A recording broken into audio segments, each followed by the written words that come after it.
Bismillahirrahmanirrahim. Assalamualaikum warahmatullahi wabarakatuh. Syukur alhamdulillah kita bisa berjumpa lagi di channel ini. Sholawat dan salam selalu dan tetap tercurahkan kepada junjungan kita Nabi besar Muhammad sallallahu alaihi wasallam. Allahumma sholli ala sayyidina Muhammad wa ala ali sayyidina Muhammad. Harapan dan doa saya semoga saudaraku semuanya selalu diberikan kesehatan, dilapangkan rezekinya, diampuni dosa-dosanya, dan dipanjangkan umurnya. Amin ya rabbal alamin. Sahabat beriman yang dirahmati Allah, subuh adalah waktu yang amat istimewa. Waktu di mana terjadi pergantian dari malam ke pagi, dari gelap menuju terang. Subuh sering diungkapkan secara khusus dalam beberapa ayat Al-Quran. Dan demi subuh apabila fajarnya mulai menyingsing. Quran Surah At-Takwir ayat 18. Katakanlah, aku berlindung kepada Tuhan yang menguasai subuh. Quran Surat Al-Falaq ayat 1. Jika Anda sering bangun pagi dan mendengarkan azan subuh, tentu Anda akan mendengar kalimat As-sholatu khairum minan naum, yang artinya sholat lebih baik daripada tidur. Di mana kalimat tersebut tidak terdapat pada azan di waktu sholat lain. Dalam kalimat tersebut, Allah memberikan isyarat kasih sayang pada hambanya, di mana pada waktu tersebut diperintahkan untuk menjalankan sholat subuh. Waktu subuh sendiri memiliki banyak kejadian besar dan keistimewaan. Yang pertama adalah disaksikan oleh para malaikat. Subuh begitu istimewa bagi umat Islam, hingga Allah subhanahu wa ta'ala menurunkan perintah sholat subuh sebagaimana firman-Nya dalam Quran Surah Al-Isra ayat 78. Dirikanlah sholat sesudah matahari tergelincir sampai gelap malam, dan dirikanlah pula sholat subuh, sesungguhnya sholat subuh itu disaksikan malaikat. Orang yang menjalankan sholat subuh akan mendapat perhatian Allah pada hari kiamat, karena berkumpulnya para malaikat malam dan siang di waktu tersebut, di mana para malaikat melaporkan langsung kepada Allah subhanahu wa ta'ala apa saja yang dikerjakan hambanya di waktu subuh, dan mendoakan kebaikan bagi mukmin yang menjalankan sholat subuh. Yang kedua, salah satu penyebab masuk surga. Terkadang kaum mukmin lalai dalam menjalankan sholat subuh, lebih memilih untuk melanjutkan tidurnya daripada bangun untuk melaksanakan sholat.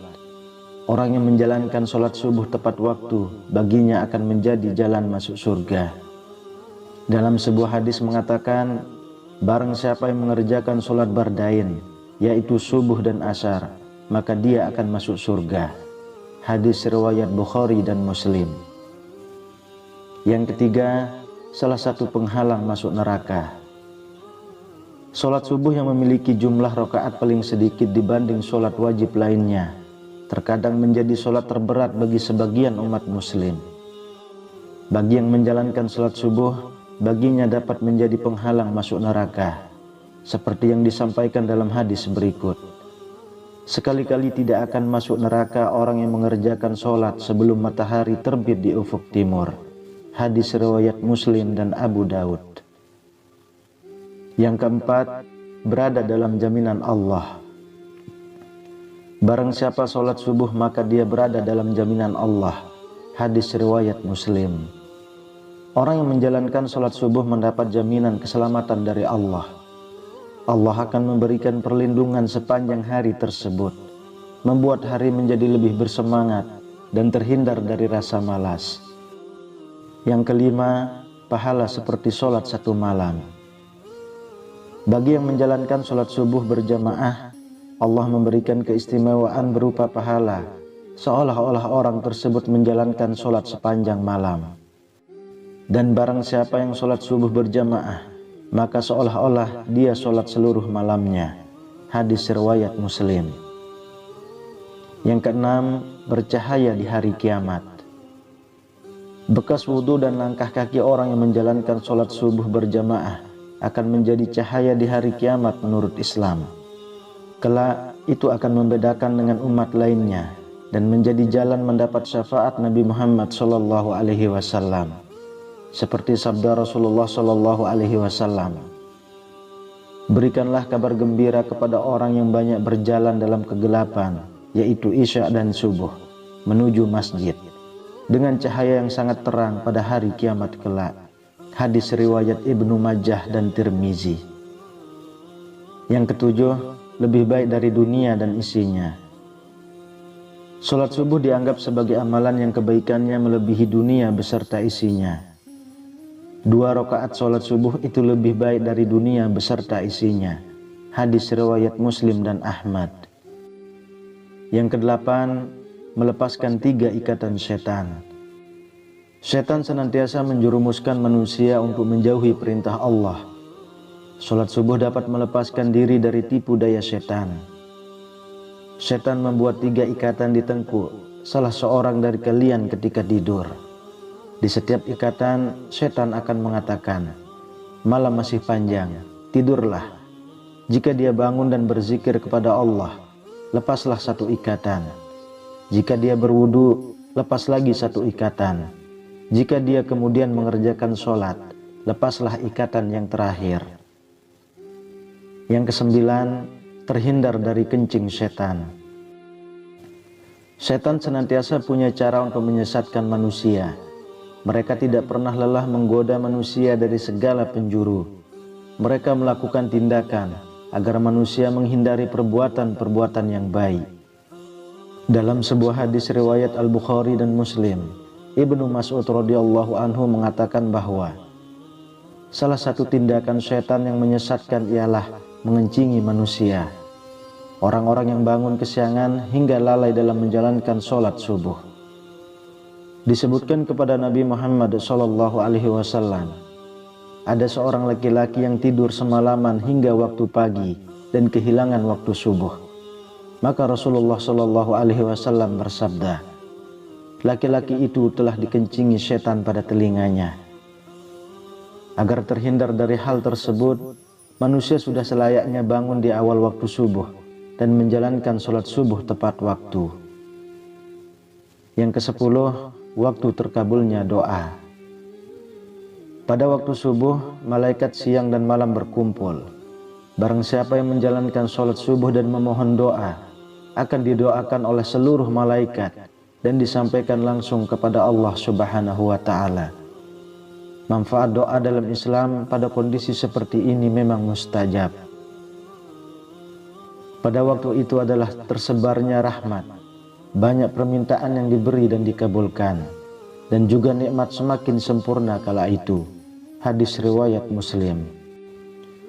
Yang ke-11, waktu pembagian rezeki. Pada waktu subuh, malaikat membagi rezeki kepada semua umat manusia. Dianjurkan untuk berdoa atau membaca Al-Quran setelah sholat subuh. Barang siapa yang sholat subuh dan memohon rezeki, maka Allah akan memberikan keberkahan yang lebih padanya.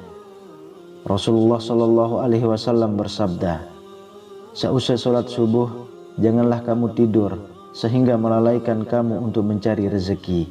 Hadis riwayat Tabrani. Doa pembuka rezeki dari segala penjuru memang sangat tepat jika Anda panjatkan di waktu datangnya sholat subuh, karena waktu tersebut merupakan awal dari aktivitas. Yang ke-12, waktu yang baik untuk berzikir. Zikir adalah tanda seorang mukmin mengingat dan memuji Allah. Orang yang mengetahui keutamaan berzikir di waktu subuh akan mendapat ketenangan hati dan merupakan waktu yang dianjurkan oleh Allah. Allah Subhanahu wa Ta'ala berfirman, maka bertasbihlah kepada Allah di waktu kamu berada di petang hari dan waktu berada di waktu subuh. Quran Surat Ar-Rum ayat 17. Yang ke-13, mendapat keselamatan. Rasulullah SAW pernah bersabda, sesungguhnya Allah jika menurunkan bala dari langit kepada penduduk bumi, maka Allah akan menghindarkannya dari pemakmur masjid. Hadis riwayat Asqari. Arti dari hadis tersebut ialah orang yang menjalankan sholat subuh berjamaah akan terhindar dari mara bahaya. Contoh yang pernah terjadi ialah ketika terjadi tsunami beberapa tahun silam di Aceh. Jamaah yang sedang sholat subuh di masjid itu terhindar. Padahal jika kita memakai logika, pada saat itu daerah sekitar seutuhnya tersapu oleh tsunami. Yang ke-14, diampuni dosa-dosanya. Allah menjanjikan pengampunan bagi orang-orang yang senantiasa menjalankan sholat subuh dan memohon ampunan atas dosa-dosa pada waktu tersebut. Setelah sholat subuh, dianjurkan untuk membaca kalimat Subhanallah wa bihamdihi subhanallahil azim sebanyak 100 kali.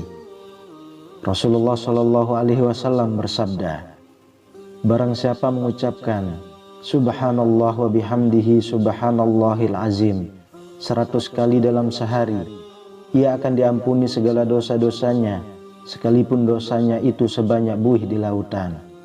Hadis riwayat Muslim dan Tirmizi. Yang ke-15, terhindar dari munafik. Dalam hadis riwayat Imam Malik mengatakan, batas antara kita dengan orang-orang munafik adalah yang menghadiri sholat isya dan sholat subuh. Hal itu dikarenakan orang munafik tidak akan sanggup untuk menghadiri kedua sholat tersebut. Hadis riwayat Imam Malik. Hadis tersebut menjelaskan bagi yang menjalankan sholat subuh dapat terhindar dari ciri orang munafik. Yang ke-16, dapat melihat Allah. Manusia dapat melihat Allah saat berada di surga nanti. Allah Zat yang Maha Agung akan menampakkan dirinya di hadapan hamba-hambanya yang dikehendaki, termasuk di hadapan hamba-hambanya yang selalu menjaga sholat subuhnya. Rasulullah Shallallahu Alaihi Wasallam bersabda, kami sedang duduk bersama Rasulullah Shallallahu Alaihi Wasallam. Ketika melihat bulan purnama, beliau berkata, sungguh kalian akan melihat Rabb kalian sebagaimana kalian melihat bulan yang tidak terhalang dalam melihatnya. Apabila kalian mampu, janganlah kalian menyerah dalam melakukan sholat sebelum terbit matahari dan sholat sebelum terbenam matahari, maka lakukanlah. Hadis riwayat Bukhari dan Muslim. Kemudian yang ke-17, mendapat pahala seperti pahala haji dan umrah. Bagi orang yang menjalankan sholat subuh berjamaah, dilanjutkan dengan berzikir hingga matahari terbit dan ditutup sholat 2 rakaat, akan mendapatkan pahala senilai dengan pahala haji dan umrah. Hal ini sebagaimana sabda Rasulullah Shallallahu Alaihi Wasallam, siapa yang sholat subuh dengan berjamaah, lalu duduk berzikir kepada Allah sehingga matahari terbit, kemudian sholat 2 rakaat, maka ia mendapatkan pahala haji dan umrah sempurna. Hadis riwayat At-Tirmizi. Sahabat beriman yang dirahmati Allah, mari kita biasakan bangun pagi dan menjalankan sholat subuh tepat waktu. Selain menjalankan kewajiban sebagai umat muslim, sholat subuh juga memberi hikmah berupa melatih kedisiplinan diri dan mencegah rasa malas. Wallahu a'lam bishawab. Demikian yang bisa saya bagikan, semoga bermanfaat untuk kita semua. Amin ya rabbal alamin. Assalamualaikum warahmatullahi wabarakatuh.